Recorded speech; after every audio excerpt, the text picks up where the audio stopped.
It's Hamfest season. Let's talk about the first stop on the HamShackTV Hamfest tour.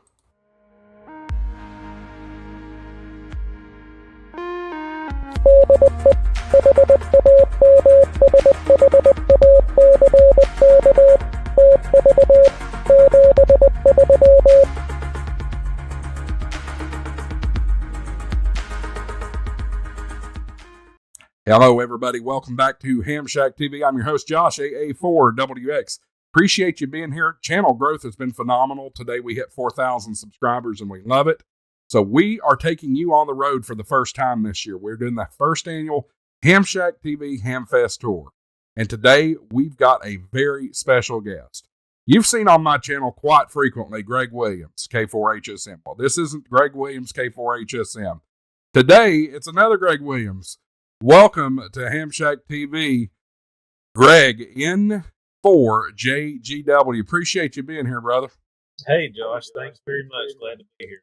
Hey, we're excited about it. So tell my audience a little bit about you, how long you've been a ham, and how long you've been with the Dalton Amateur Radio Club. Okay. Well, I have, let's see, I was licensed in 2013. Had to look up there and see. So almost 12 years coming up this paper. Will be 12 years. 13 years. But I got into it. Was in the circuit program here at Cook County, and with our EMA off, and they wanted a bunch of dirt volunteers to get their ham radio license, and so I did. I bought a bow thing. Thought that'll be all I'll ever do. But I fell in love with the hobby, joined the club, which I would highly recommend. If you have a club in your area, please that club, get to know some folks, and it will be one of the best things you've ever done as far as your radio journey. So I did that. About 3 years into it, I took over a building at our Hamfest from one of the founders. Ran it with him, with his help and guidance, for about 7 or 8 years. And he passed away this past year. And so it kind of evolved for me. I've been heavily involved in the club, been the president, off and on now for 7 years. Was vice president before that for a while. Learned from some really great mentors in the hobby. And recently we have gotten back to our 501c3 status, which was difficult, to say the least, but we got it done. And so now we're an official nonprofit again. Everything's really well. Hamfest, looking at the weather right now, looks like it's going to be a really good Hamfest, maybe chilly for the guys that are outside. But right now it looks dry. That would be, that makes a big deal for all. Well, fantastic. It is Georgia in February, albeit late February. You never know what you're going to get. You could be out there in shorts and T-shirt, or you might be wearing a pretty thick jacket. Yeah, we were wearing shorts a week ago. It was 70 degrees, 74 degrees. So you never know. Yeah, absolutely. Matter of fact, I was in Huntsville, Alabama last Saturday for the Rocket City Weather Fest. I was in shorts and a T-shirt down there. It was beautiful. All right, so let's dive into this. Some of the details here. We'll pull up the QRZ page and tell folks a little bit about Dalton. I'll tell everybody I've been to Dalton. It's been several years ago. It was back around 2012, and I was impressed with it then. And I just haven't had a need for Hamfest in several years. And now that we're doing the tour, we're coming back down to see you all. Tell everybody what y'all have got going on. Well, first and foremost, this is what funds our club for the entire year. Our dues are still $12 a year, $1 a month.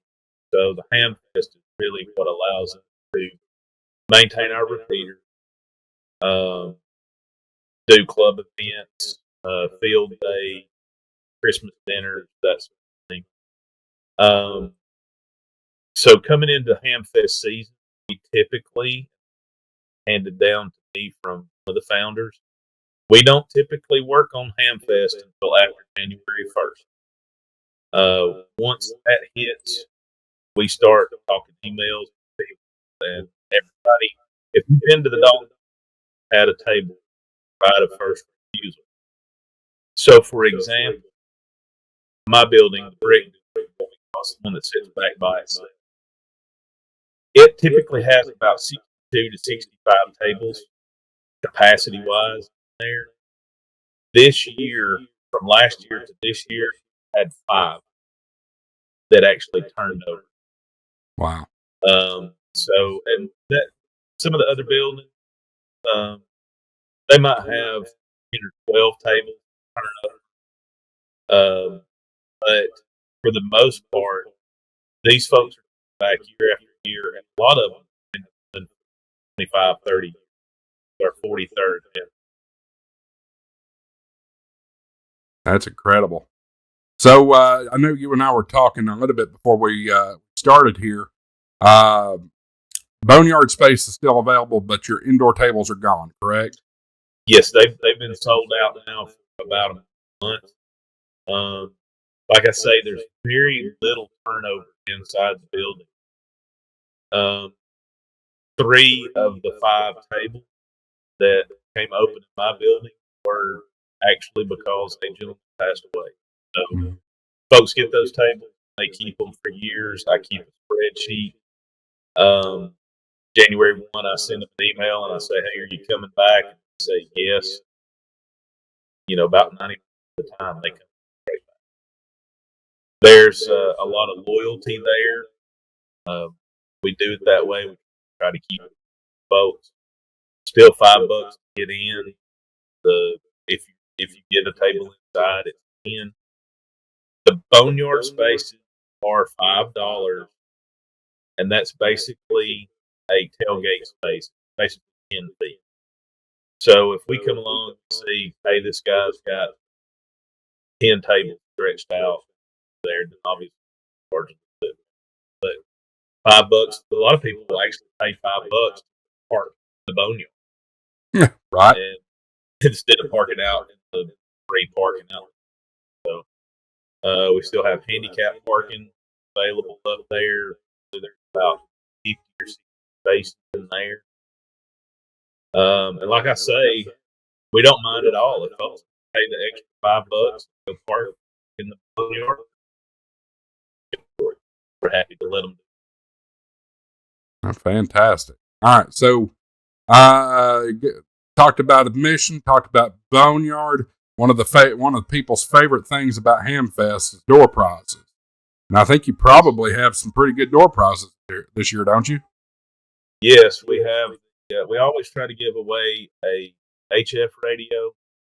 Of course, we have several. We have an HF radio. We have a mobile, usually a 2-meter mobile, and then a nice handy talkie. We actually have a bunch of gift certificates from different places. We try to give those away. Do not have to be present to win. Now, we do wait to the end of the day, about 1:30 or so, before we give away the grand prizes, but we actually ship those to people free of charge.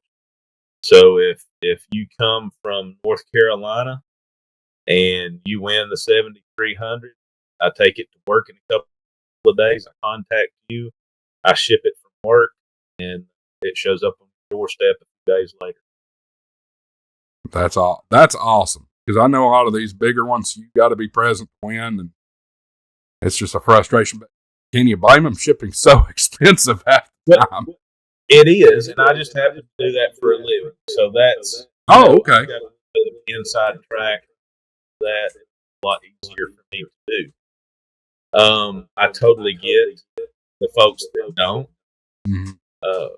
One thing that is a little bit different about us is we don't allow our club members to be in the drawing either. So the volunteers that are there working, they're there to help the club. Those guys are not allowed to buy tickets. They're not in the drawing, So that's another thing we do a little bit differently, probably than a lot of places. But you're not going to hear. I'm not going to win an HF radio at my home. So Right. That's good. Thing our club decided to do several. Kind of level the playing field a little bit. That's good. So I do see we have VE testing, and here on HamShackTV, we're really big proponents. Folks testing, getting their license, and upgrading. Looks like this is the Yellowstone Steak Buffet. That's directly adjacent to the fairground, right? Yes, it's just right straight across Legion Drive. That's what used to be Western Sizzler, and it's now Yellowstone. But if you contact, if you want to do that, Jack Thompson, N5 UOV, November 5, Uniform Oscar Victor at Comcast.net, his email address, and that will get you signed up for the testing or upgrade. That's what. Fantastic. And folks, if you take a look at your screen, I've highlighted that right here, N5UOV at Comcast.net. And of course, if you're going for technician, you will need valid ID. You'll need an FCC FRN number and an email address. So make sure you have that if you plan on testing. What else? Actually, how about one thing? How is it for folks that haven't been to Dalton? How easy is it to get to the fairgrounds? Let's say from the interstate. From the interstate, if you're coming, it depends if you're coming from north or south. There is a bypass that sort of goes around Dalton, and so the north exit there at Rocky Face, you actually come around and hit Linwood, and come down and turn left. Coming from the south, you get off at like Walnut Avenue, come over to Linwood. You would turn north on Linwood, and you would turn right on Legion Drive toward the fairground. That looks pretty easy based off the map here. Yes, it's pretty easy. Typically what we do is people will start lining up for our Hamfest, usually right around 2 o'clock. And so people will pull up to the gate on Legion Drive. And we try to get enough volunteers there by about 6:30. Big grass field there. We let them in that gate and around the ticket booth. We can park the cars in that grass field without letting people into the fairground there for the ham. They can be in the parking lot. We don't wait to open the gates until we have enough volunteers there to set tickets off. Gotcha. But we can get people off of Legion Drive and into the parking. That makes sense. So some Hamfest, the boneyard pretty much open as soon as you arrive. Are you all a hard open at 8, or do we have deals going on before 8? So we have an that is reserved, what we call the professional vendors that are not the boneyard folks, not the indoor boneyard, just the folks that make their living selling ham radio equipment. They have a special pass and way to get in, and we let them in. And then usually about 7:15 or 7:30, we will open the gates and let people from the parking lot into the fairgrounds proper so that they can get in and start setting up the boneyard. Now, some people will come on Friday and set up in the boneyard and cover their stuff up. We have people camp there. There's a limited number, but there are some camping spots there available. And some people will camp there with the professional vendors overnight. But by and large, most of the folks that just show up and come to the boneyard, they get let in about 7:15, 7:30. It just depends on we have enough folks. Fantastic. Well, do we have a good list of the vendors, the commercial vendors, those types of folks that may be seen I down believe that is on the RZ page. there? David Stanley. There you go. Up with that for us. There we go. It's like Tower Electronics, Sign Man, the Wireman. It wouldn't be a Hamfest without the Wireman. They're at all of them. DAW, CT Morgan, TN07, that's pretty good. And yet again, what would a Hamfest be without chat radio? Matter of fact, they're right up the road from you. So I think old Jim would be missing the boat if he didn't show up to yours. Yeah, Big Jim's a good guy. He's been coming several years. It's he's the headliner in the building where he's at, and we've had some folks. Look, I'll be honest, we've had some folks that can't make it this year due to either health problems or don't have enough volunteers, but folks that work their booth. So we've had some folks that are not going to be there. The biggest one probably is Quicksilver. John D called me and said, "Look, man, I just can't make it. I don't have enough help this year." And I said, "Look, no problem, John.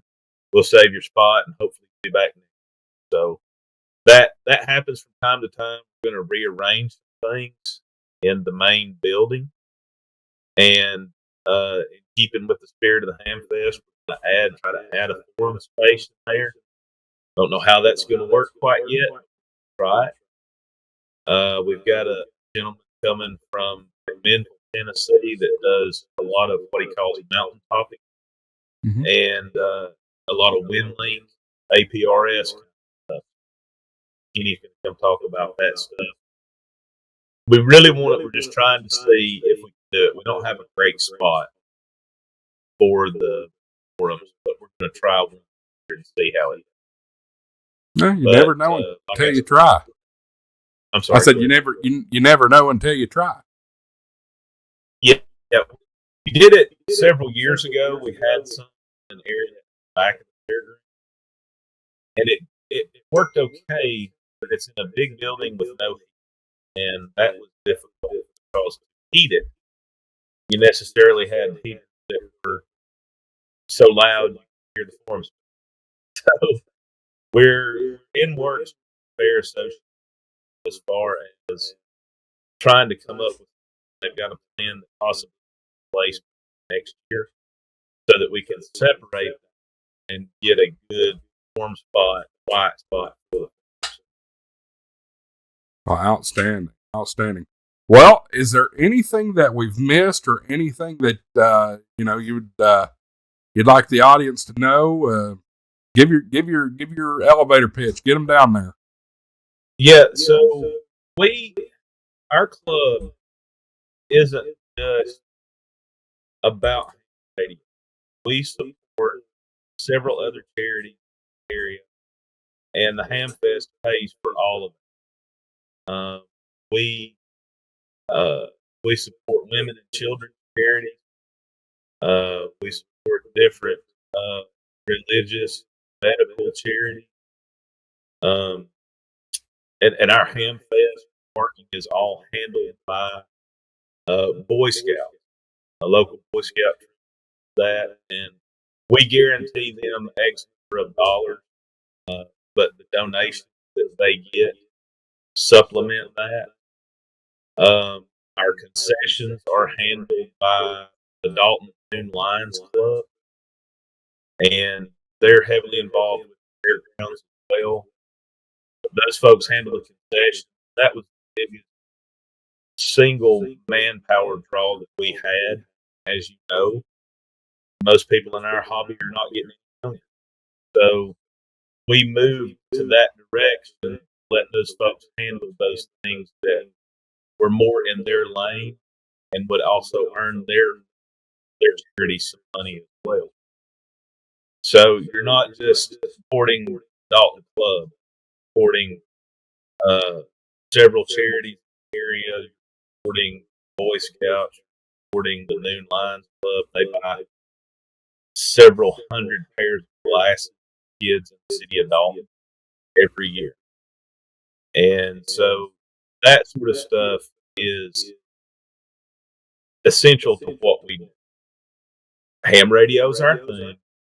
That's what we espouse.